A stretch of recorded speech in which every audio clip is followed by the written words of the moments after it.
1, 2, 3, 4. I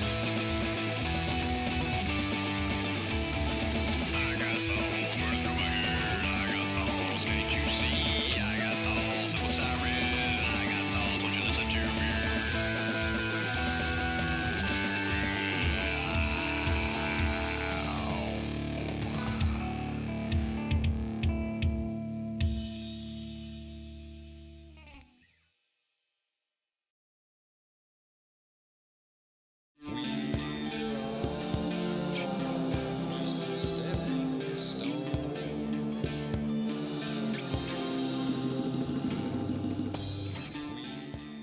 Reason that Bill wanted to bring him into this case is that when Baxter was arrested and when he was in the jail and during the interrogations, he claims to have killed Sarah Carter, or he asked for Dr. Jack Carter by name.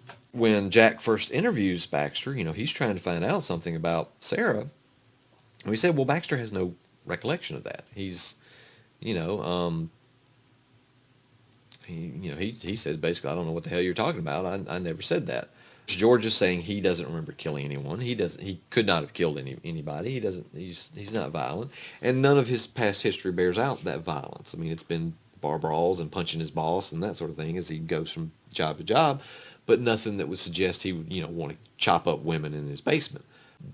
Jack is like, well, look, do you have gaps in the memory? I said, well, yeah, of course I do. I'm an alcoholic. I drink like fish, and when I tie one on, I sometimes forget time, or forget things, and wake up somewhere I didn't expect to wake up. So Jack's like, well, I can't. The diagnosis is going to be difficult because of the alcoholism. One thing that Jack notes in the first interview is dreams. So Jack, when he first comes out of his amnesia, and since then, he can't remember his dreams. He feels rested and he feels like maybe he has had dreams, but he doesn't remember them. Not uncommon. Not everybody remembers the dreams, but in Jack's case, he's, as a psychologist, dreams can sometimes tell people things, and he knows that not remembering dreams, especially in conjunction to amnesia, may or may not be an indicator of something. So he asked George about his dreams, but George doesn't remember his dreams. Coincidence, Jack and Bill and the sheriff go to George's house and do a search on it. It's been cleared. And one of the images I wanted to make abundantly clear is that George's house is basically just a trailer. It's a mobile home, and it's a shitty one. It's rusted out in places. There's bottles all over the place, and he doesn't take care of it because clearly he's a drunkard. Jack and Bill, and they look all over the place to try to find anything that might suggest a burgeoning hatred of women or things like that. Very rough, violent porn. There's nothing in the trailer that would lead one to believe anything is amiss, other than the obvious things with George's alcoholism. Nothing's amiss in the trailer, but as you look behind the trailer, up the mountainside is this shack that George's father, because George inherited the land and the trailer from his father. George's father used to use the shack as kind of a workshop, all that. And George had an abusive father and all that. And I wanted the shack to kind of be this image of, almost like the father looking down in disappointment on the son, to be this kind of overbearing presence that constantly looked at him with disapproval. And so when they go and see the shack where where the bodies were found, where the pieces of the bodies were found, the floor is just soaked in blood, more so than they would have thought, based on the number of bodies they said they found. Although they said there's pieces of bodies we may not be able to identify as matching with others, so we're not really sure how many he's killed. And the blood soaking in the ground is an image I kind of use a few times in the series, just to draw a parallel between some of the cases, to draw this connection between some of the cases, so that you get the idea that, okay, so the case in the second book should have nothing to do with the case in the first book, but yet there's going to be similarities. very blood-soaked ground being one of them. Another being some of the stones that they find here. They're almost like arrowheads, like obsidian arrowheads, but they have runes scraped on them and carved on them. And those runes will become more prominent through the later books. Spoiler.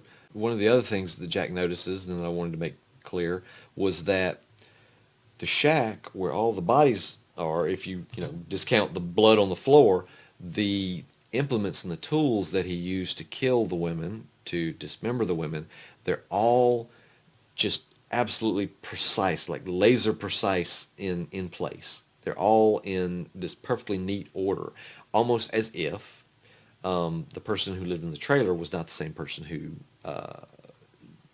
who was acting in the shack. So there needed to be that barrier, and so that's Jack's first clue is like, okay, it's possible that this person has a dissociative disorder, in that, I don't want to call it multiple personalities, but there's one personality that does the things out here, and there's another one that lives out there, and perhaps the alcoholism has, muddied the two, so that it's taken this long to find this person.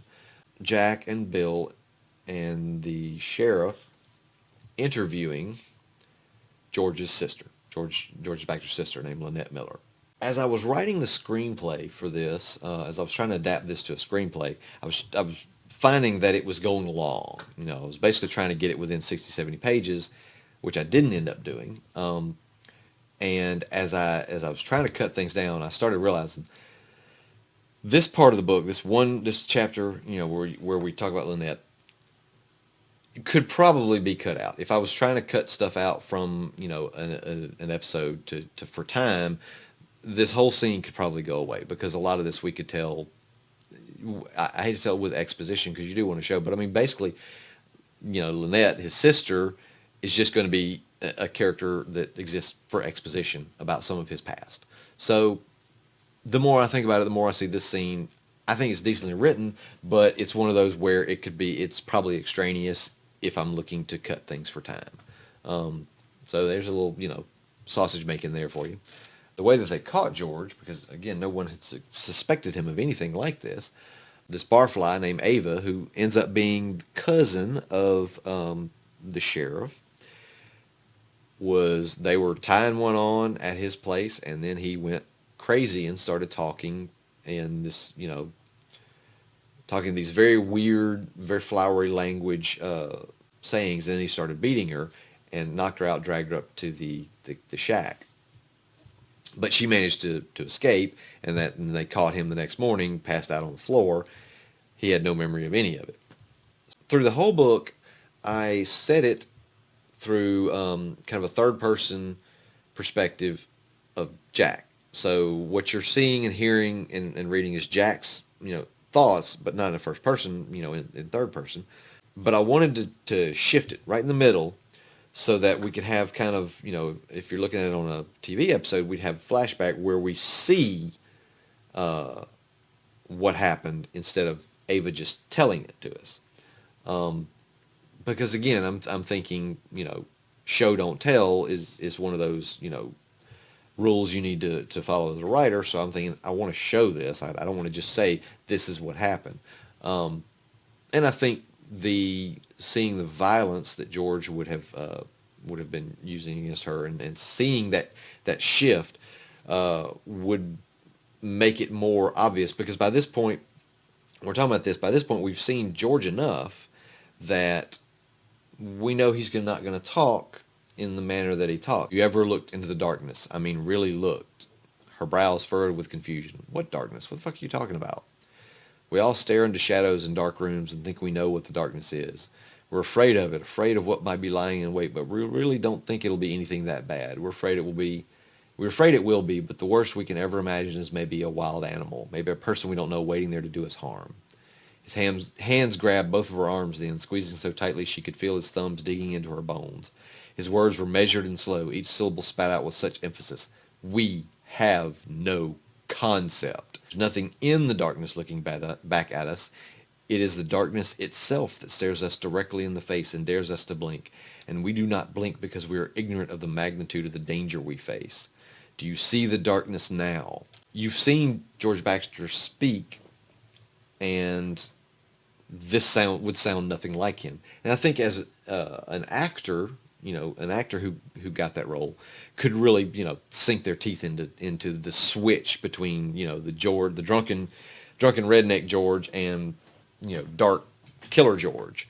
George is being interviewed by Jack in the jail, and he's clearly starting to go into detox from not, he's getting the detox from not having his juice. And after a long, interview session, he's like, Doc, I'm tired. Can I go back to my cell? And as Jack starts putting his stuff together, George's head dropped to his chest, almost as if he were trying to nod off from the chair. A low hum began to drone softly from his mouth, and as it continued, it got louder and more distinct, until Jack could detect something of a tune in it. It sounded vaguely familiar, though Jack couldn't place it at first. Having gathered all his things, he stood and went to the door, buzzing for the guard who stood outside. He starts singing the song somewhat like Jack was singing at the beginning of the episode. So